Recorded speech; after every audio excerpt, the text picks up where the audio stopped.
Hello guys, Marco here, and today, because it's the international break and there are no games, I wanted to sit down and talk with one of the best journalists in Barcelona, Mr. Toni Juanmarti. He will be with us and we will talk about the latest topics on the agenda of the Barcelona news. So stay tuned, let's start.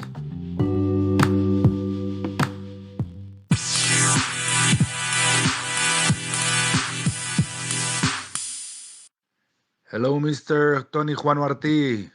Glad to have you here. How are you today? Hi, good morning. Well, this is not really nice day in Barcelona. It's almost raining, but we are free today, so I will try to do some running, cooking something. So yes, trying to have fun because we don't have real football. I hate international breaks. Yeah, I know what you mean. I mean, 2 weeks is a long, long time without Barca, without Xavi ball. I tell you what I do. I just watch El Clasico over and over again. I think I watched it around 20 times so far. How much did you watch it?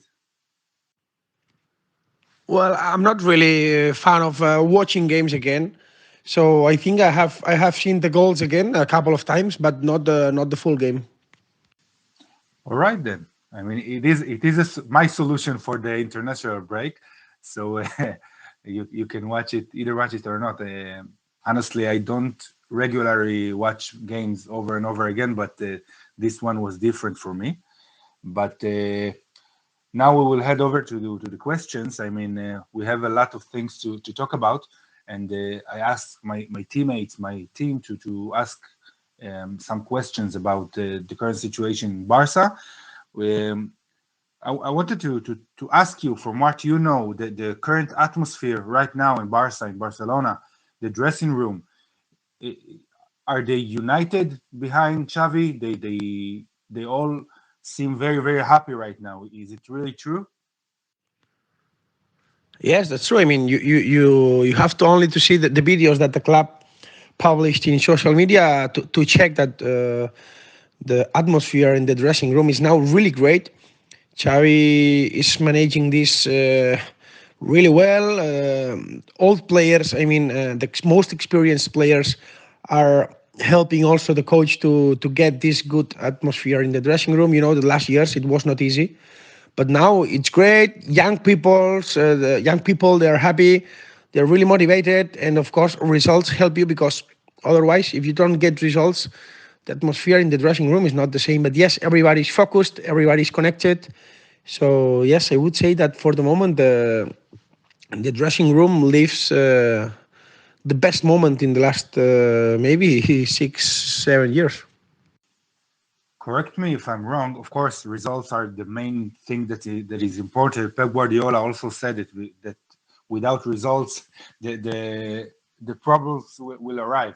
But I think that Xavi, and correct me if I'm wrong, maybe Xavi and Puyol are two main guys that are complete. I think that they are consensus in Barcelona. I mean, even Pep has his haters in Barcelona. Of course, he was a fan favorite when he was a player, and of course when he was a coach. But he has he's the people that hate him. Also, you can say, of course, about Johan Cruyff and everything around this Barca, which is a very political club.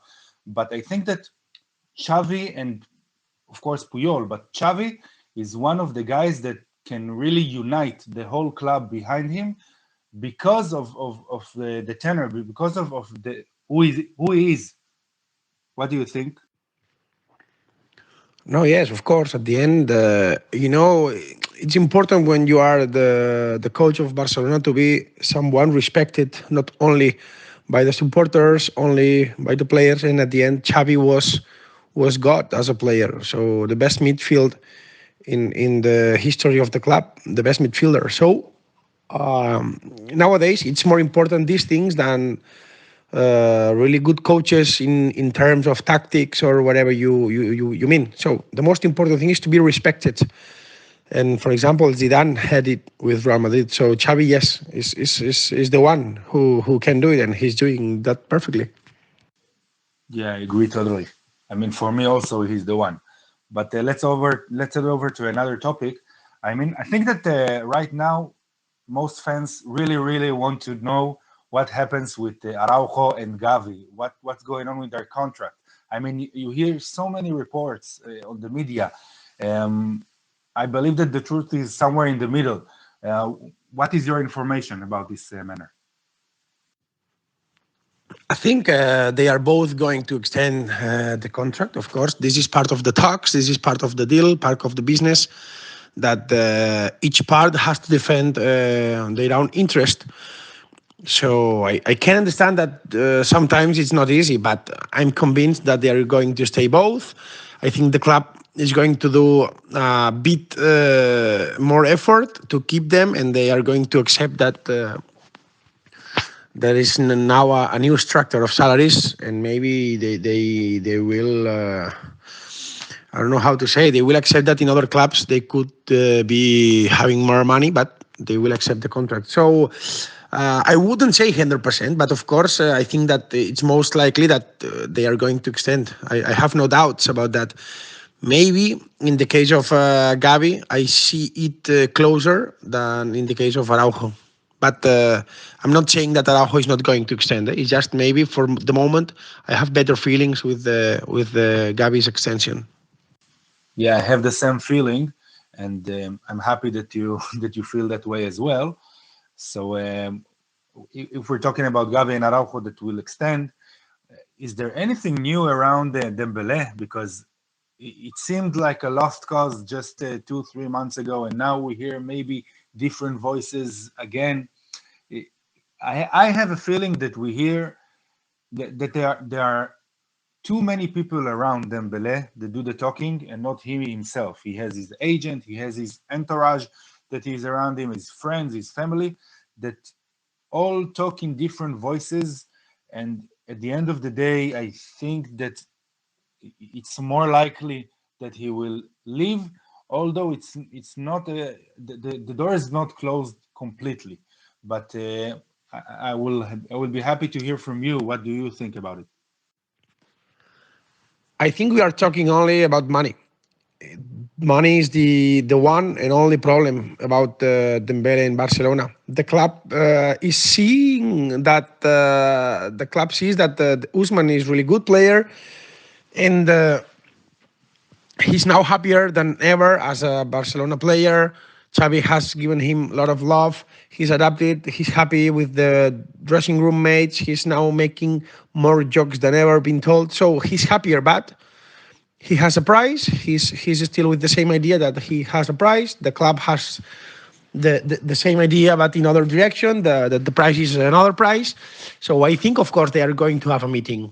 Yes, they will have, but I'm sure they are not going to find an agreement because what I see the numbers are really far one from the others. So I think it's going to be very complicated. Are there going to be new talks? I'm sure yes, but is Usman going to stay? I don't think so. But it's true that in winter it seemed impossible, and now you can maybe give 20% or something like that. At the some level, I can get it. A footballer's career is very short. I mean, if you compare it to the regular guy at the age of 35, most of them are like old people. I mean, they have to retire from the thing that they are doing since they were like since they were like 10 years old. And I can see the point of wanting to maximize your career and to gain profit as much as you can in your career. But when you take a look at examples like Neymar Jr. or recently Elijah Moriba, and you see how they live because of money and how much the life outside of Barcelona is different and colder than it is in Barcelona. I mean, you're already a multimillionaire. Why would you do it?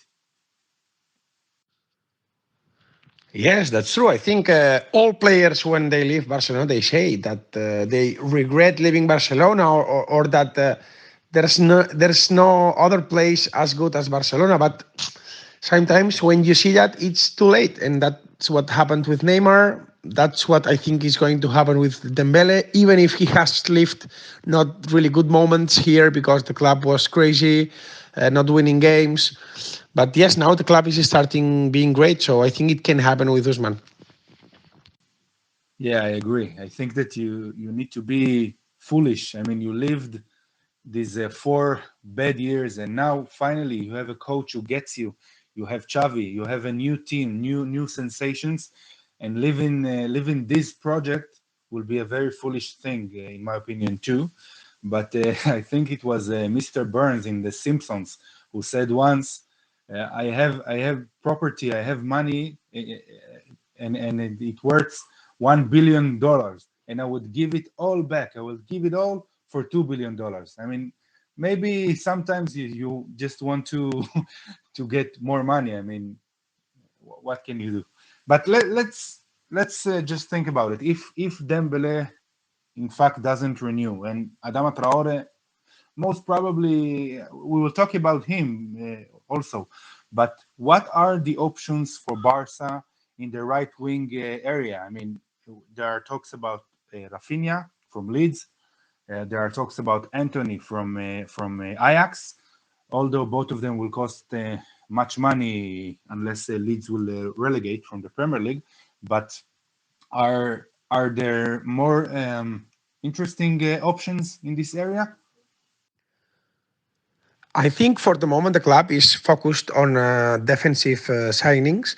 It's true that Raphinha could be an option depending on what happens with Usman and with Adama, but I think that it's not still clear what is going to happen in the forward part. So I would be cautious with that. Yes, Raphinha is an option. They are interested in him, but they can have more names. For the moment, they are focused on the defensive part. Yeah, the defensive part is important, and on that subject, we pretty much, correct me if I'm wrong, Christensen and Kessie are pretty much done deals. And we also have Mazraoui, we have Azpilicueta. And I wanted to tell me, isn't there too much right backs? I mean, is there a scenario in which Serginho Dest stays, Dani Alves stays for another season, Mazraoui and Aspilicueta arrives? I mean, I know that Aspilicueta and Dest can play as left backs, but what what will happen in your opinion? For the moment, it's not possible to know what's going to happen, of course, because the point with Mazraoui is that Bayern offers him also money, and I think it's linked with what can happen with Holland. Even if I think, of course, Holland is not going to come. I'm not saying it's impossible, but really difficult. So I would link Mazraoui with Holland.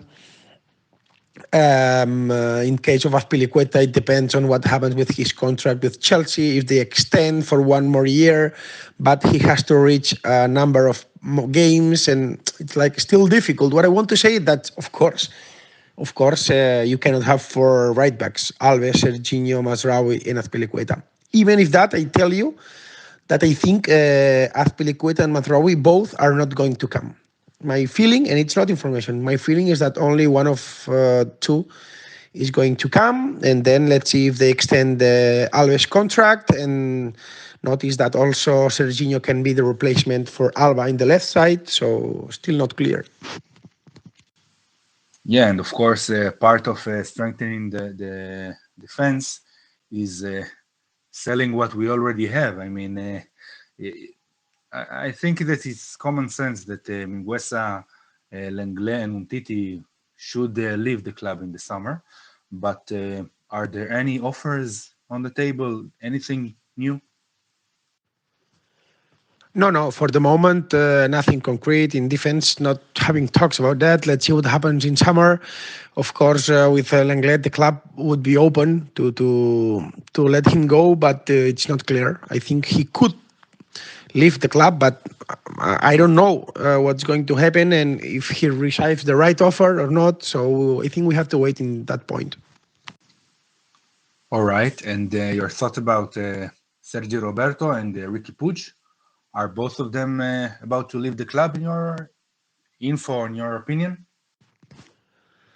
Well, with Riqui Puig, some reports say that he's open to leave the club this summer, but I'm not sure about that. The fact is, there are a lot of players in the midfield, and he's not having minutes. So for him, it could be an interesting option. But I think we have to wait. It could be an option, yes. And with Sergio Roberto, for the moment, the club is not willing to make a new proposal. So yes, each day it seems more likely that he will go. Yeah, I agree with you that Sergio Roberto, it looks like he's about to leave the club. But I think that the club also sends a message to Riqui Puig. When signing someone like Frank Kessie, it will be even harder for him to get minutes for in Barca. Maybe live on loan or selling him with a buyback option might be a good idea. But I would like also to talk about Iñaki Peña and Alex Collado. Both of them are about to return from loans, and Xavi did mention both of them as options for the next season. But do you see it happen? I mean, Collado will find it very hard, in my opinion. But as for Iñaki Peña, it also depends on the second goalkeeper next season. Is there a chance that the club will sign someone, or are they seeing Iñaki Peña as the second option for next season? I think that Iñaki Peña can be the second goalkeeper. Yes, Neto is likely to. Neto is likely to leave. Not sure, but I think yes is the idea. Is the plan right now? Neto to leave and have Iñaki Peña as second goalkeeper. Let's see. Let's see if finally it's like this or they sign another goalkeeper. But I would bet on Iñaki Peña, yes, as a replacement of Marc Andre. There might be a problem there because Neto, from what I know, he has a salary which is enormous for a second goalkeeper, and I think it will be hard for another team to pay this kind of money.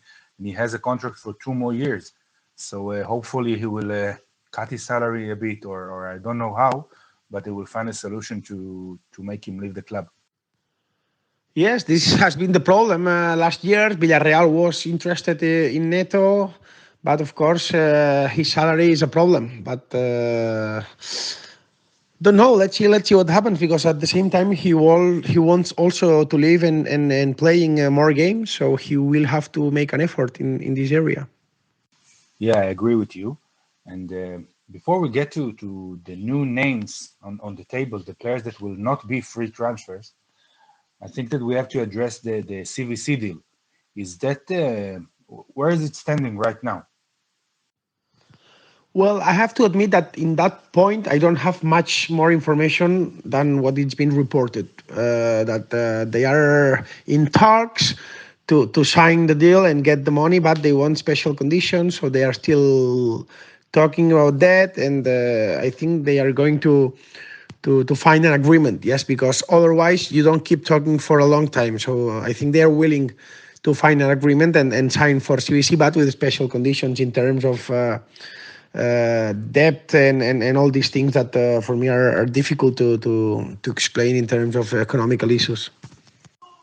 All right. So hypothetically, let's say the Barca did secure the CVC deal, of course, Spotify, and sold the Barca studios and got much money from these operations.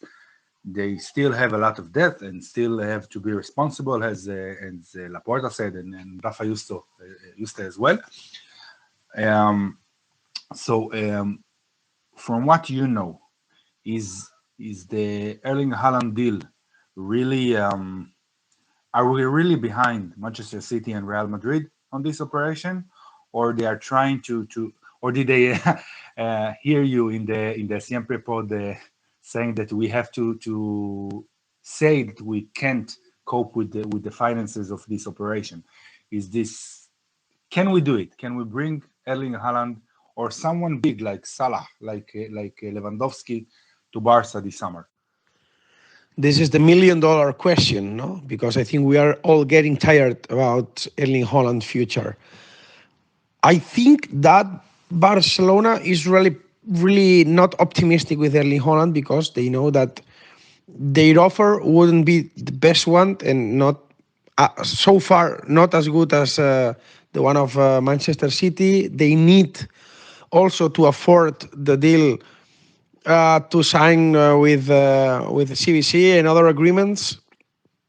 So it's like all really complicated. No, they need too many things to say. Okay, now we are competitive with Erling, but who knows if they solve the talks with CVC or Barca Studios soon, if they are going to be able. But don't forget that the release clause of Erling of 75 million expires the last day of April. So we have to be cautious with all these things.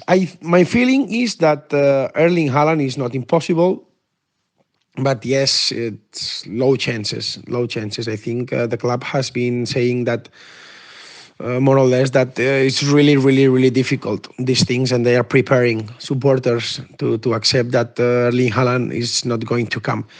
And in terms of other signing, yes, I have been saying this in the last weeks, that the signing of Robert Lewandowski for me is a real option. I'm not saying that they are going to sign him. I'm saying that he's a real option. And I would say that I imagine myself with Lewandowski playing in Barcelona. So let's see what happens. Also, Mo Salah is an option, but it's even, I think, easier to bring Lewandowski than Mo Salah. Let's see what happens. But yes, for me, Lewandowski is a real option, as I have been saying. And I think that it's important because in the club, everybody thinks that Lewandowski could be an interesting option, even if he's 34 or 33, so he's not really young. All right. So two questions before we end this interview. First of all, I wanted to know if there's a name that the media did not publish that Barca are interested in. Someone maybe that you know about. Well, if there was a name and I knew it, I would have published it. Don't you think so? No, of course. I don't know any name that it's not being published for the moment. And before we end this interview, last question is I'm getting back to Xavi. What is the main? I mean, what are the main changes that Xavi made in this Barca? And is there a player that impressed the most Xavi Hernandez and his staff so far? I think he already said that the player who impressed him the more is Pedri with all what he's doing. I think Xavi got impressed with him, and he told that many times in public press conference. So yes, he's totally in love. And no, well, changes that he has made, a lot of changes he has made. The way of facing training sessions, the way of getting earlier, the way of making more team building, the way of talking to the players. I would say that the most important thing Xavi has done is listening players individually, making them feel that they are all really important, and that if they train good and they are well, they are going to have a chance. And I think that he's being honest and he's being positive and he's not getting nervous. I think this is the best part he did, like saying the players, okay, I trust you, talking with him personally. He arrived with good moods, with really good mood. He wants to work a lot. He works a lot, and his staff lots of hours. And he has an idea. And when you have a solid idea of what you want, you believe in your players, all these things are easier to change. So yes, the training sessions are different. The players are now running more in the training sessions, but it doesn't mean that they are harder. It just they are with more intensity. They also have more fun in training sessions, and all these things. And yes, he changed the mood of of the dressing room. All right. So with this question, we will end this interview. Thank you, Toni Juanmarti, very, very much. I had a great time with you, and it was a very interesting, very informative talk here, and hope you had fun as well. We will do it again very, very soon, hopefully. So see you soon. Bye-bye.